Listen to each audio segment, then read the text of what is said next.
So this is the low beam, which is just awful. And let's go high beam. Oh, wow.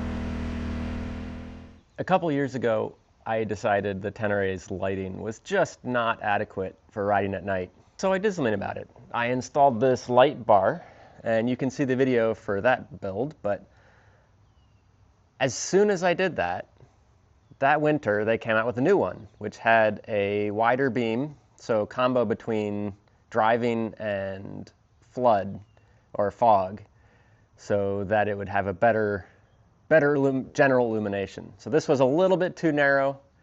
Ever since I saw that they upgraded, I have been dying to get my hands on it. And so this is the new version of the Diode Dynamics Special Stage 6. It has a bit more power output. They have 3 options, Sport, Pro, and Max. This is the Pro version. So this is the middle of the road. Should have more power than the previous one and a better beam pattern. So let's go put it on. If you look at them side by side, you can see that the new version is a bit narrower at the mounting points. So the brackets that I had made aren't going to quite work, but I'll be able to make it work with a couple little spacers and longer bolts.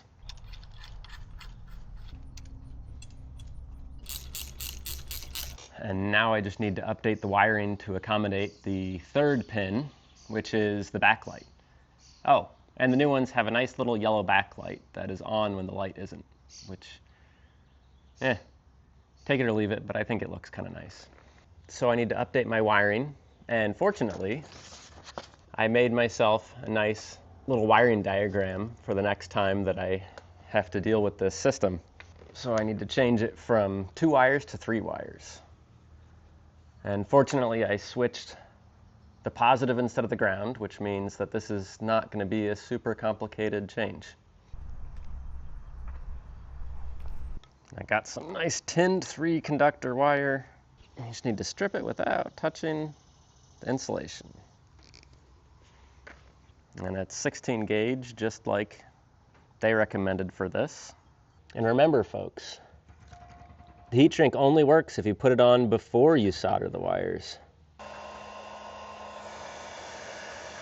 And I just wrapped the wires in this Tessa wire harness tape. And hopefully that will be enough to keep it from being abraded. Maybe I'll do a 2nd layer. And I've just used the brakes as a place to attach the wire for strain relief. So if I route cables the same way that Yamaha did, I should be totally fine. This yellow guy is the backlight. We're just going to tap this in.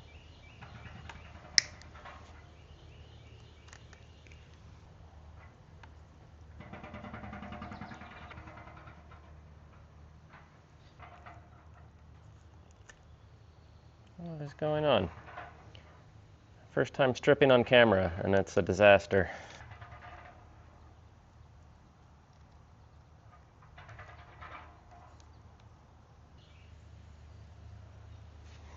Moment of truth, eh? Let's see if the backlight works. Yeah! Excellent. The headlight doesn't turn on until the bike runs, so...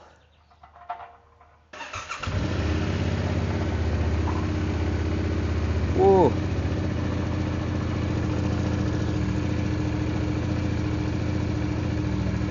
It works! It works! It's always good when the wiring goes right the first time, huh?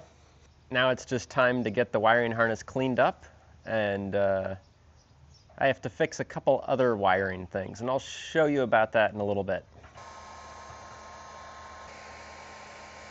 And now I just get to wrap up the rest of the wires and make everything look nice. Like someone who knows what they're doing put this together. This stuff is super strong. You cannot just rip it.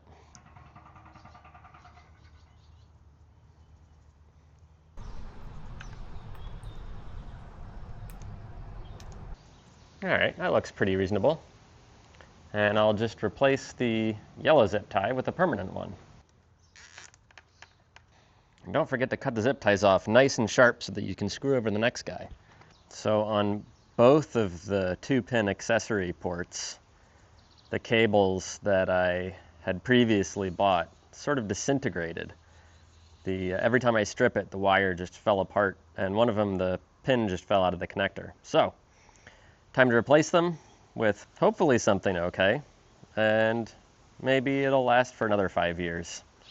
Of course, that means taking apart the whole headlight assembly, so let's get to it. I made these little nuts so you could take them off with gloves on, but they turned into little sharp bastards.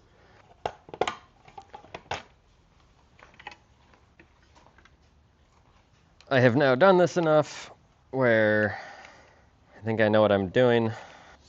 Oh, and the mama barn swallow is feeding her little chicks.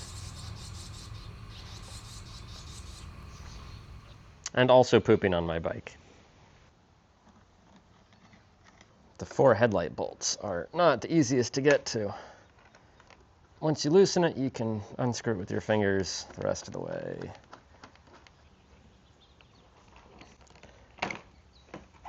Unplug the headlight first. There we go. Now the headlight comes out. To reveal the heated grip wiring, the navigation wiring, and the accessory wiring.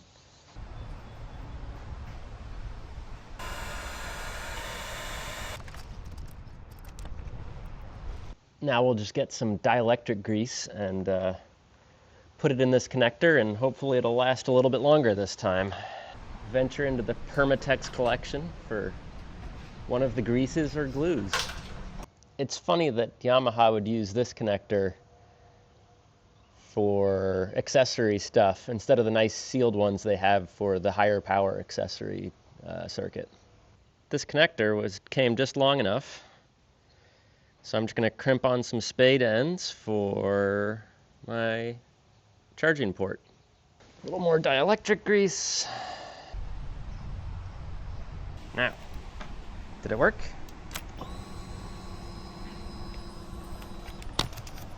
No.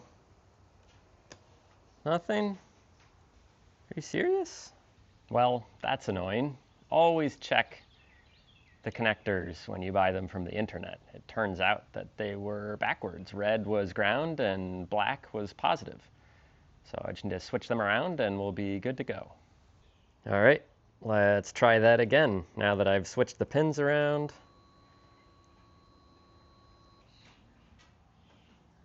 The voltmeter works, and the phone charges now. Hooray! I'm all set for adventure. Now I just need to put it all back together and, well, let's go for a night ride. Crunch, crunch, crunch. Everything gets Loctite. The blue one, not the red one. I'm not an animal.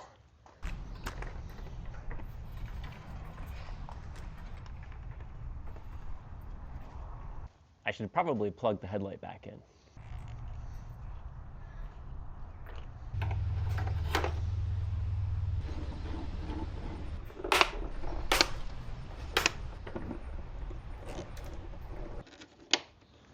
All right, and the windshield, and we're all done.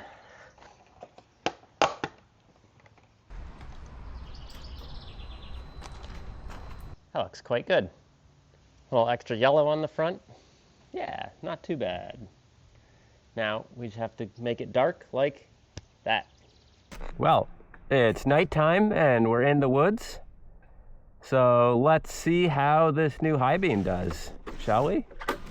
This is the low beam, which is just awful. And let's go high beam. Oh, wow.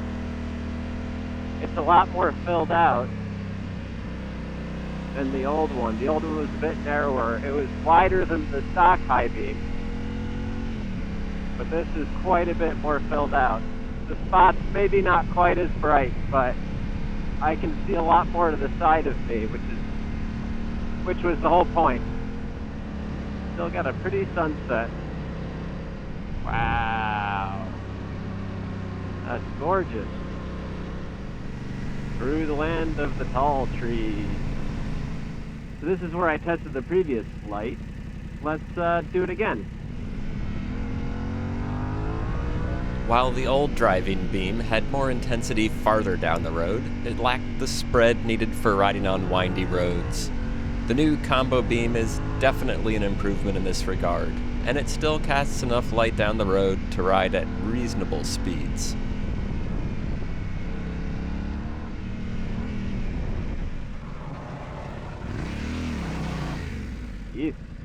But unlike the last one, you can put a filter on it. So now I have yellow and I have amber, and they were like $10 each. So let's see which one I like better. All right.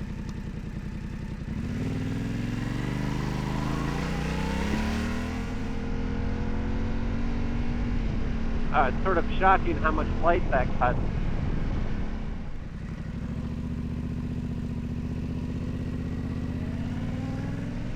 You can see the pointy high beam in the very middle of it.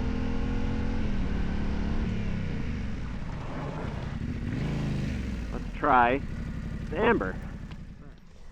And these are quite easy to take off.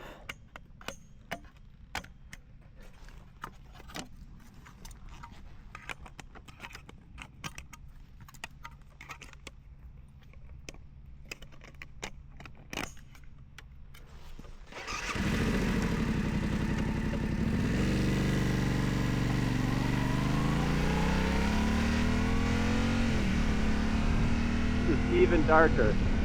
You can see the cutoff from the low beam still. Well, I think I'll probably run the yellow unless I'm riding in the dark and need the extra light. You lose way too much light with the amber. Yeah, I definitely don't think amber is the answer here. But I had to know. Yeah, let's go back to the yellow. What does it look like? Oh, yeah. Huh. Okay.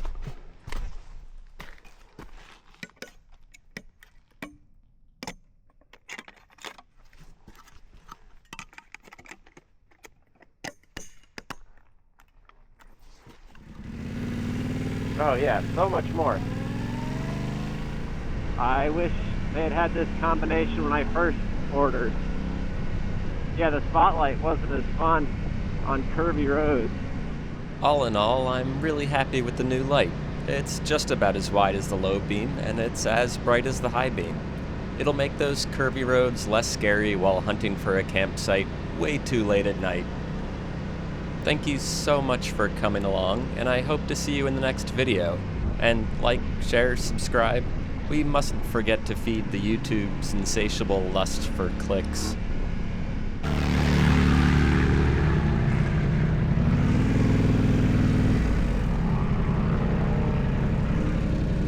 Huh. Well, just saw two bikes being chased by the police. The second one wasn't getting away so well.